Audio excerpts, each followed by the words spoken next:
Anyway, hello, this is a new phone I've got. First time, my other one, it went for a wash. Spilt got some mud on my pants and went to wash it straight away and didn't realise that the phone was still in the pocket and it got washed.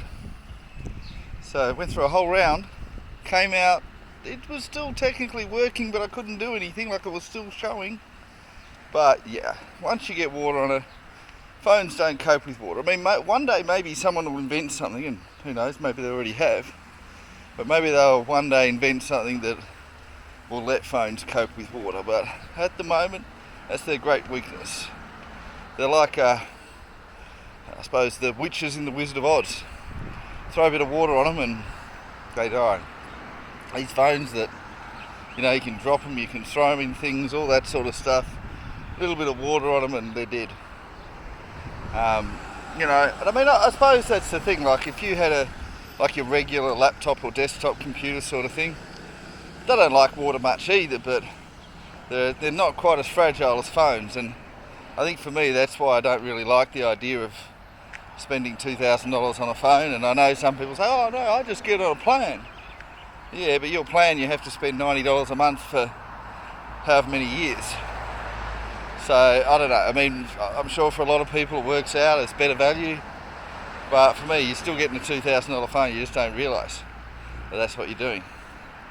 And $90 a month, I mean, and I know there's $120 plans and all sorts of things, but that seems like a lot to me. I mean, I spend $15 a month, well, I spend $30 every 2 months. That's how long until it runs out. And, I can cope with that. I don't know if budget-wise I could cope with a $90 a month plan, or even $60. I think that's a bit much. And of course I have the option that if I run out and I can't be bothered buying a new one, I don't. I can go 3 or 4 months of not paying for one. Of course that means if I have to make a call I can't. But sometimes I just say, well, call me. I don't need to call you. Anyway, so this is my first time on my new phone, if you like. It's not a new phone, it's a second-hand one. I think it's a better quality than the other one. The other one I had, it was actually a reasonably new phone, but it was designed to be simple. So a lot of people might call it a baby's first phone, or dad phone as some people would call them. So it was actually quite a new phone, but it was just a really poor quality one, that all you could really do with it was calls and texts, and I suppose you could make YouTube videos, but they were never going to be very good. So this one hopefully will let me upload. So we'll see, a bit of a tester here. I'm not sure how many minutes I'll get before it runs out of memory. I'm not sure if I can just straight up upload it to YouTube, or if it's just not possible or difficult. Anyway, so a bit of an experiment there. So what's going on? So I guess Ukraine's still fighting along with Russia. They haven't given up yet. It is becoming increasingly obvious that it's going to result in a comprehensive Russian victory. Some people are saying, well, no, we didn't know, but no. I think anyone that really understood the situation would have known that there was never a chance for Ukraine. But we were being lied to so much about it, so heavily, so much what I think constitutes propaganda, coming mainly from USA, so intense and so guilt-driven, where it's like, if you disagree with this narrative, then you're evil. So the truth is evil now, apparently. So we're not talking about people that support Russia or whatever, but people just analysed and said, well, no, we think Russia's going to win. You were evil if you thought Russia might win. If your honest view of it was that Russia would win, you were evil. And that in itself is a very evil narrative, where you're telling people that the truth is evil. Whatever the truth isn't evil. Truth is just truth. And we should never take that view, that if you're telling the truth, then that's evil. That's not the case at all. It never has been the case, and it never will be the case. Truth is never evil. Truth is truth. Truth is not good, it's not evil, it's just truth. I mean, I suppose it probably errs on the side of good because, it is truth. And look, if it's an attempt at truth but it's not quite true, but you're trying your best, I still think that's fine. People make mistakes. And, I don't think it's evil when people were saying, Ukraine will win, if what they were doing, as I think in most cases they were, was just repeating a lie that they honestly believed to be true. So if you honestly but erroneously believed that Ukraine would win, well, you're not lying. Because you're repeating something that is a lie, but you honestly believed it to be true. So the evil comes from the people that were saying that were lying about it on purpose, knowing that it was a lie and just spreading these lies. And I mean, they justified. Look, I know I can get into why they were lying. People, perhaps not always, but usually have a justification for lying. And they'll say to themselves, well, this is okay because, and there's various justifications. Now, I don't believe there's ever a justification for lying, but some people think there are. And I mean, we wouldn't have lies in the world if people were never able to justify them. Or maybe we still have a few from absolutely truly evil people, but I think with this sort of situation it was more coming from people that thought it was justified. And they justified lying about different elements of it. So anyway, look, it looks like that war will hopefully be coming to a close fairly soon. And I think that's the real big change, in that it was looking like it might drag on for a bit longer. Still might, but it looks less likely now.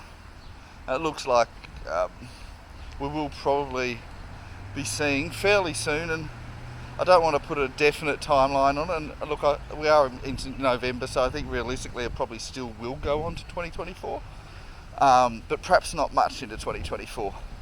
And I know they're going to have the 2-year anniversary of the invasion in February. That may be a point where they decide that that's when they'll surrender. Just make it an even 2 years. It might go longer than that, but it's a good time to end it around that time. Maybe it'll be March, maybe it'll be April.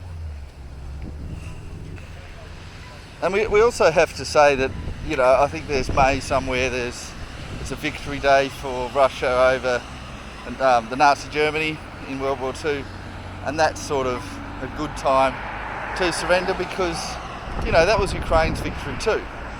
They were, of course, a part of USSR at the time, and I think that would be a day when they can come together. And look, I think what I think is the hopeful part of it, and I've read some things from Vladimir Putin about this, and I think it's a very positive way of looking at it, is that at the end of it, Ukraine and Russia will blame USA for it.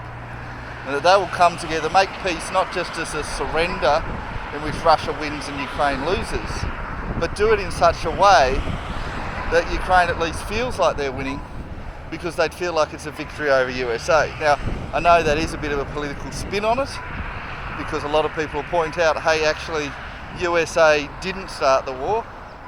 Although opinion polls, even in USA, 50% think that USA did start the war. So, we can go over all of that. Because, look, I mean, did USA put boots on the ground? No, they didn't. But did they create a situation in which... I don't think Russia had to do it, but I think that it was a good idea for them to do it. Although then again, I think it actually was a bad idea. I think that it was a bad idea for Russia to do it, but I think that they were convinced that it was a good idea. And I think that they were tricked into it by America, essentially, and by their manipulation. So I don't think this war was a good idea at all, not for Russia. And I think they were manipulated into it by USA. But I think that they still shouldn't have done it. Not because it's evil, but because it was a bad idea. I mean, you could argue all wars are evil, and there is a degree of evil about it, but I'd say that the evil in this war is coming from USA. I don't really see it as coming from Russia. Maybe there's some elements of it, but I certainly think that the idea that, Russia is evil and this was an evil act is just not simply true. It's not the fact. They did what they thought was the right thing to do. I think they genuinely thought that, but I think that there were some errors in it. And I think it was a lack of Russian intelligence, that if they'd done their intelligence homework and thought it through, they would have realised that this was a trap and they wouldn't have gone through with the invasion. I think there were better options, I think diplomatic options, such as reaffirming the vote for the independence of the Donbass and more political discourse and less, fighting. I think that was the option, and I think that, I could agree with them putting, troops on the border, but I don't think they should have actually invaded, and certainly not the way they did. I think that if they were going to, they should have just gone to eastern Ukraine. They shouldn't have gone to north or south. Well, perhaps south, but certainly not north, not into Kiev. And they definitely made a mistake there. I think at most they should have put troops into the Donbass only, and places where they were wanted, where people wanted them to be there, which was not the case in Kiev. And so I think there were some early errors from Russia. So certainly, some errors from them, and they should have only gone into the Donbass. I don't think they should have ever considered going anywhere else. And I think those first couple of months, I think Russia made a lot of mistakes. And in a diplomatic sense, I think they were losing the war at that point. And even when you look at it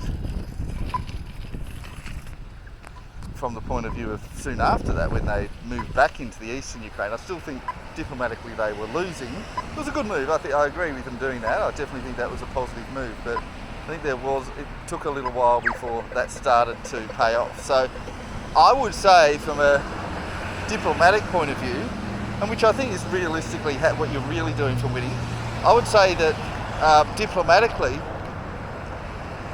Ukraine/USA were winning early on. By number one, tricking Russia into invading, which that was a bad idea. Number two, getting Russia to invade the whole of Ukraine instead of just eastern Ukraine. They should have only gone to eastern. And telling convincing lies about all that Russia were doing. So, a lot of people say, Russia lost all these troops. That's not how you decide who is winning the war.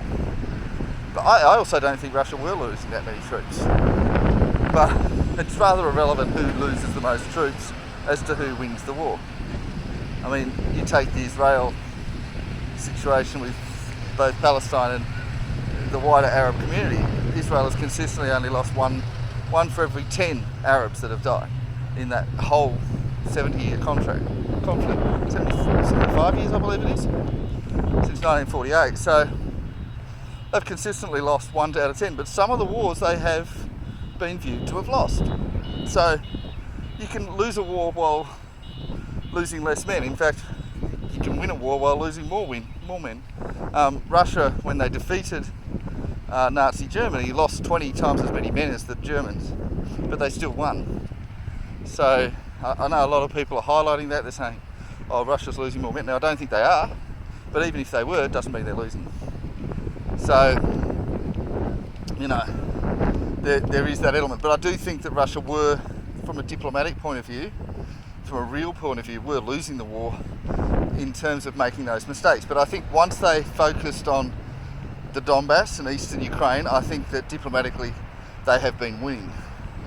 And I think realistically, the only reason that they were losing early on was because if they went for the whole of Ukraine, they should have just focused on the Donbass where they were wanted. It would have been a very different war, very different outcome, and the amount of lies told by America wouldn't have had the impact had they just done that.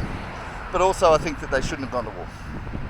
So look, I'm thinking that Russia will win, and it's just, I think they were always going to. And even with them taking on the whole of Ukraine, I think that was a poor idea, but I think that also they were still going to win with that as well. It just would have been very costly in terms of loss of life and the like. So yeah, look, I think probably what will happen, and as a prediction, is that Ukraine Ukraine surrender, they try to have some sort of negotiation to retain some kind of control of their country. I think that one part of the negotiation will be that Zelensky has to step down, and I think he'll do that. I think that Zelensky will then probably try to flee to USA if they'll take him, and he will set up a government of Ukraine in exile, probably based in the based in the United States. And meanwhile, I think the last democratically elected president, and that we can say was a real democracy, Viktor Yanukovych, will come back into power. He might not stay in power for very long, but he'll come back into power, and I think that the whole of Ukraine, so including the Donbass, will slowly start to reintegrate under his control. Now, I don't think that that'll be just a nice, neat little solution. I think there'll still be unrest, there'll still be fighting, but it won't be a war. It'll be more resistance, if you like. And I think that'll go on for a long time, maybe 10, 15, 20 years. And I think there's a good chance Yanukovych will be assassinated, and there'll be all sorts of other issues, but it won't be full-blown war. And will bits of Ukraine go to Russia? I think Crimea is not going to go back to Russia, back to Ukraine.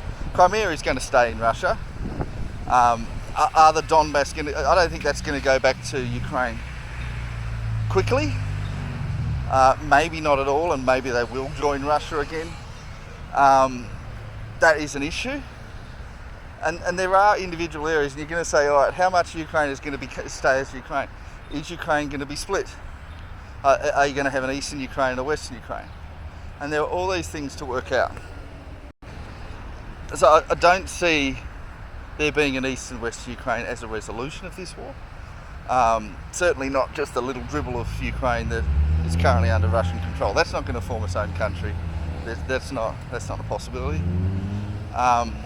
Russia wouldn't accept such a small amount as Eastern Ukraine. Eastern Ukraine would have to be half the country, not the little dribbles.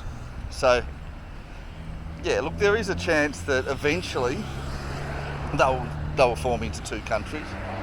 And there is a chance that Poland will ask at least for some of their land back, because this could be followed by a Polish invasion of Ukraine. And I know a lot of people have said, oh, that's ridiculous. Of course not ridiculous.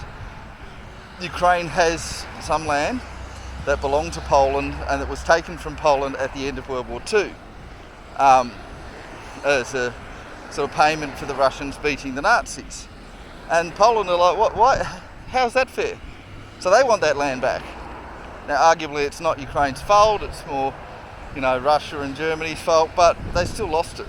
They even lost land to Germany. So there is a good chance that Poland will invade Ukraine, not in aiming to conquer the whole of Ukraine, but just to take that land.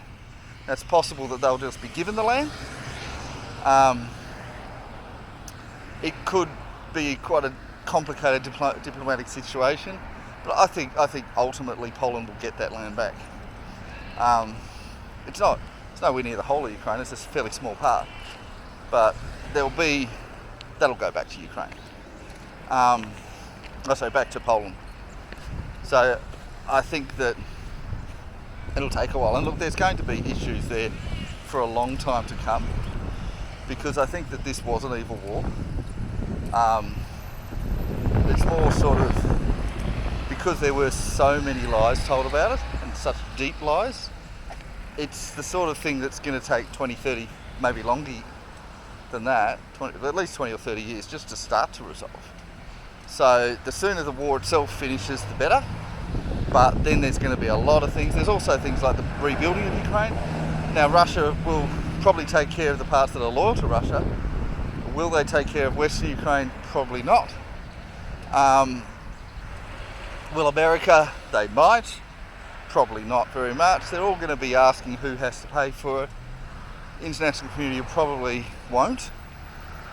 They'll say they will, but they won't. There'll be a lot of finger pointing, a lot of blaming, and we're also going to see a lot of the war crimes. What's actually happened will be revealed. And, well, I think most people know that there were war crimes on both sides, but I think that most people know that a lot of the ones that are blamed on Russia were actually done by Ukraine. It's a lot of the big ones. Um, so look, there were still some by Russia, absolutely. I don't think there's any doubt about that. But I think that a lot of the ones that, well, there was quite a lot that were quite obviously done by Ukraine, and I'm not going to go over which ones because maybe I'm wrong. But yeah, look, and I think Ukraine will be paying for that, and certain people from Ukraine will be paying for that, and they'll be facing tribunals and punishment and maybe even execution. Will Zelensky be amongst them? I think probably he will.